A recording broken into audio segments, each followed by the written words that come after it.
नमस्कार दोस्तों, स्वागत है आपका हमारे चैनल पर जहां हम गणित को आसान और मज़ेदार तरीके से समझेंगे। आज हम चर्चा करेंगे 8 महत्वपूर्ण वर्ग समीकरण के बारे में और उनके गुणनखंड के बारे में।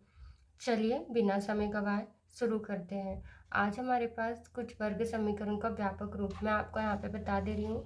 वर्ग समीकरण का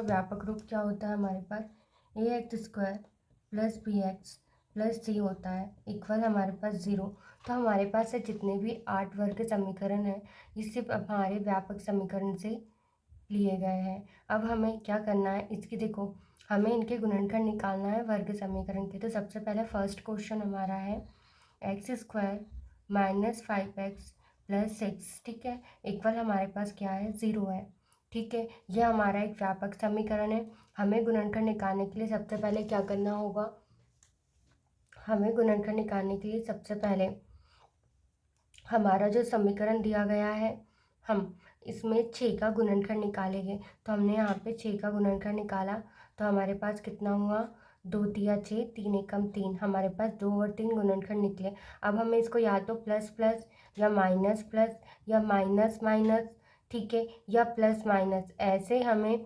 इसको सिंबल या हमें ऐसे गुणनखंड इन अंकों को योग में प्लस में माइनस में लेना है कि जिसका गुना करने पर हमारे पास कितना 6 आना चाहिए। और प्लस माइनस या माइनस प्लस या माइनस माइनस या प्लस माइनस एनीथिंग कुछ भी, उसका हमारे पास माइनस का 5x चाहिए अभी हमें प्रश्न में।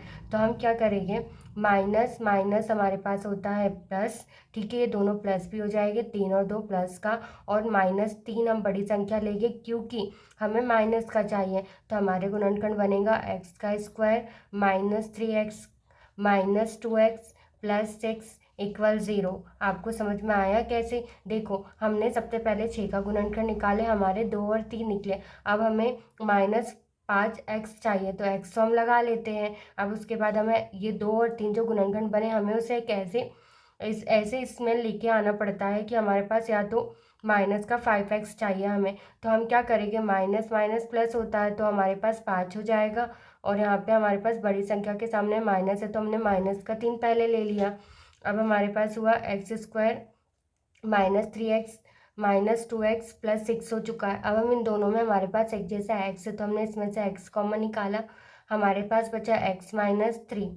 ओके, नेक्स्ट हमारे पास हमने यदि हमारा एक गुणनखंड निकल जाता है तो हम यहाँ पे फिर से डबल x माइनस 3 फिर से लिखेंगे, ठीक है, उसके बाद बराबर करके 0 लगा देंगे। अब हमें क्या करना है, x माइनस 3 लिखा। अब हम यहाँ पे क्या करेंगे, जो हमारे पास यहाँ पे बचा -2 यहाँ पे लिख देंगे ताकि हमारे पास क्या हो जाएगा, यदि हम इसका इसमें गुना करेंगे, देखो यहाँ पे यदि मैंने -2 का x माइनस 3 में गुना करा तो -2x हो जाएगा मेरे पास, माइनस माइनस मेरे पास प्लस का 6 हो जाएगा। तो मुझे एक ऐसे गुणनखंड मिल चुका है कि यदि मैं इसको ऐसा ऐसा बनाने के लिए इसको मैं ऐसा लिख सकती हूँ। तो मेरे पास हो जाएगा x की वैल्यू -2 ये हो चुका है और x माइनस 3 हमारे पास 0 हो चुका है। तो हमारे पास गुणनखंड क्या बन गया, x माइनस 2 और x माइनस 3 बराबर से 0। सेकेंड क्वेश्चन है हमारे पास x² minus 7x plus 12 equal 0। अब इसे भी हमें कैसे सॉल्व करना है, अब हमें क्या करना है, ऐसे गुणनखंड चाहिए जिसको या तो माइनस प्लस या प्लस प्लस या माइनस प्लस या प्लस माइनस करने पर -7x आना चाहिए और मल्टीप्लाई करने पर 12 आना चाहिए। तो सबसे पहले हम क्या करते हैं, 12 का गुणनखंड निकालते हैं। तो हमने यहाँ पे 12 का गुणनखंड निकाला तो 12 हमारे पास हो जाएगा कितना, हमारे पास ये हुआ 2 छंग 12, 2 तिया 6, 3 एकम 3, हमारे पास 2 2 3 ये 3 गुणनखंड निकले। अब हम क्या करेंगे, 3 दूनी 6, 6 में 2 को घटाएंगे तो हमारे पास कितना हो जाएगा, 4 होगा, लेकिन हमें -7x चाहिए। तो हमें पता है 4 और 3 होते हैं 7, ठीक है, तो 2 दूनी 4 और ये 3, तो हमारे गुणनखंड बन जाएंगे 4 और 3, ठीक है। अब हमें बताना है माइनस का चाहिए तो हम बड़ी संख्या के सामने माइनस, अब हमें पता है कि माइनस माइनस प्लस होता है तो हम क्या करेंगे, दोनों में माइनस लगा देंगे, ठीक है। तो माइनस माइनस प्लस का हो जाएगा 7 भी मिल जाएगा और मल्टीप्लाई करने पर 12 भी मिल जाएगा। तो हमारा गुणनखंड बना x² minus 4x -3x + 12 equal हमारे पास हो जाएगा 0।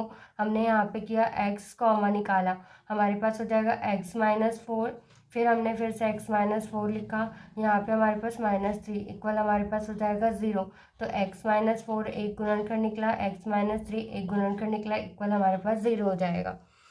थर्ड नंबर का है हमारे पास यहाँ पे, तीसरे नंबर का x² - 9x + 20 इक्वल हमारे पास है 0। ठीक है, अब हमें फिर से 20 का हम क्या निकालेंगे, गुणनखंड निकालेंगे।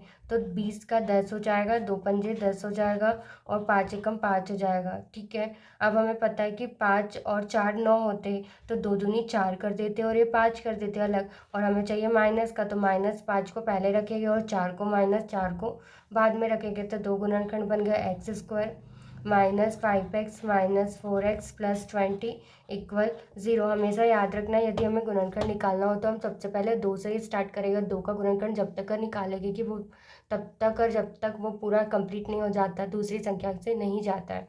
ठीक है, हमने यहाँ पे किया x के कॉमन निकाला, x - 5 बचा, फिर हमने फिर से x - 5 लिखा, यहाँ पे हमारे पास हो जाएगा -4 इक्वल 0। तो x - 5 और x - 4 हमारे पास से गुणनखंड निकल जाएगा। अब हम फोर्थ नंबर का क्वेश्चन करेंगे। फोर्थ नंबर का क्वेश्चन में हमारे पास है x² + 6x + 9 हमारे पास बराबर से 0।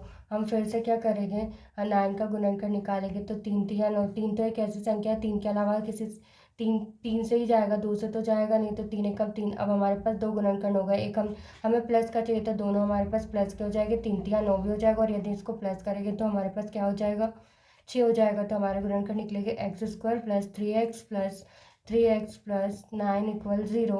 अब हमने यहाँ पे लिखा x कॉमन निकाला, तो x + 3 हो जाएगा, फिर हमने यहाँ पे x + 3 लिखा, फिर यहाँ पे हो जाएगा 3 इक्वल हमारे पास 0। तो हमारे गुणनखंड निकल जाएगा x + 3 और x + 3। हम इसको क्या लिख सकते हैं, हम इसको लिख सकते हैं x + 3 का whole square equal 0।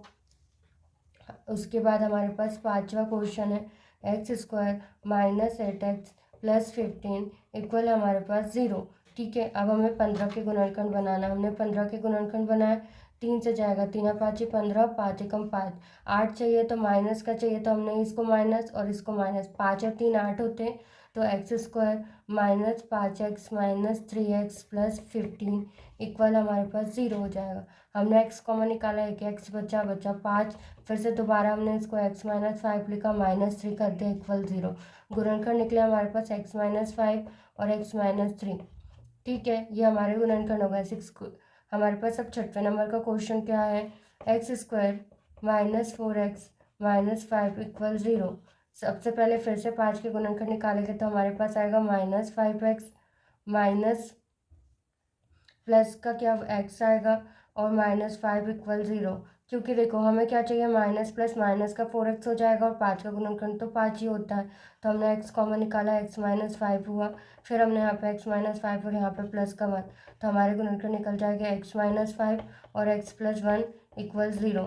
Seventh number का क्वेश्चन है हमारे पास x² + 2x + 8 इक्वल 0। 8 के गुणनखंड हमारे पास कितना आएगा, 8 का हमने निकाला, तो हमारे पास ये आएंगे।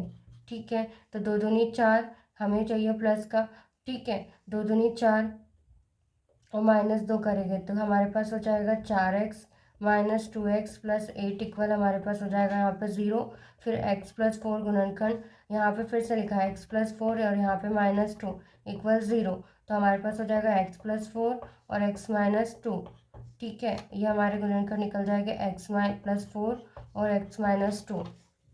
दोस्तों, आज हमने 7 वर्ग समीकरण का फैक्टर निकाला। उम्मीद है कि आपको ये हमारी वीडियो पसंद आई होगी। कोई सवाल हो तो कमेंट्स में ज़रूर बताएं। मिलते हैं अगले वीडियो में। Like share and subscribe.